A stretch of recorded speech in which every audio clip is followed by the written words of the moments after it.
At that moment, the sponsor selection ended. The Dokkaebi asked if everyone was done and mentioned that someone had made an interesting choice. Since everyone was now done in selecting the scenarios, the Dokkaebi said he would now prepare for the upcoming scenario. See you in 10 minutes. With that, the Dokkaebi disappeared. Everyone, please gather around, said Doksha holding out his hand. I'm Hyungsung Lee, Dr. Kim. They shook hands. Hyungsung Lee told Doksha that it was nice to meet him and told Doksha what he had already known. Doksha took notice of his grip during the handshake. It was strong, but Doksha wasn't surprised. After all, he was a tanker in the earlier stages of TWSA. For this reason, he needed to recruit Hyungsung Lee. Hyungsung Lee thanked Doksha. If it wasn't for Doksha, they would all be dead by now. He mentioned that even if they had survived through that method, then he didn't think they would have deserved to live as humans. A hand grabbed Doksha's shoulder. Doksha, you know who I am, right? It was Myung-go Han. Myung-go Han corrected Doksha. You should call me Mr. Han. But Doksha wasn't at work anymore. He didn't have to. Myung-go Han criticized Doksha and asked if he was no longer going to work. Shut up, Myung-go Han. He froze up and only got angrier. Doksha explained to Myung-go Han that Minasoft, the company that they had worked at, no longer existed, and conveyed the severity of their situation. Hyungsung Lee mentioned that it was the kind of thing that he read about in novels and couldn't believe it was now real. He asked if it was a dream, but Doksha only told him what should have been obvious. It was reality. So what now?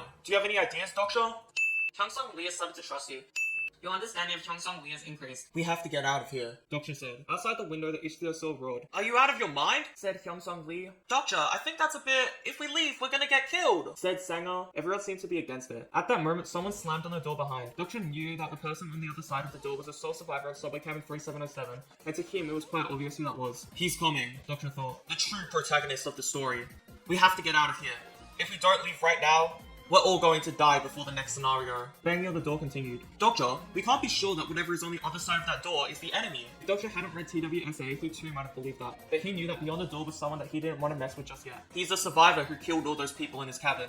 Do you still want to meet him? Hyungsung switched up immediately. We need to find a way out of here. The door was broken and wouldn't budge. They had to find another door. It was now or never. The banging on the door continued and got louder and louder and louder. Sanger yelled to Doksha. Over here! Doksha tried to open the door, but that was broken too. However, it was their only choice. The only door that they would ever have the slightest chance at opening. Doksha noted that he could use his coins to increase his strength like he had last time. But who knows what could happen if he recklessly used them. Hyungsung, use your skill. What? Doksha activated character profile and recognized the supporting constellation as the same in the novel. He needed Hyungsung to use a Sigma, Great Mountain Push, but couldn't call it a Sigma as he would appear to know too much. There must be a skill you can use right now. Well, I do have one, but I don't know how to use it.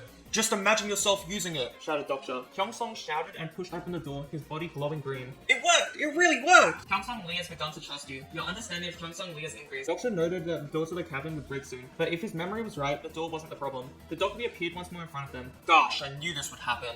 I told you earlier to stay put. Han Myung-go, scared that he was to be killed, grasped his head and said that he knew that they should have stayed inside. I guess I have no other choice. You're very lucky, human beings. The second scenario has arrived. Sub-scenario, escape. Get across the collapsed bridge and enter Oksu Station. Time limit, 20 minutes.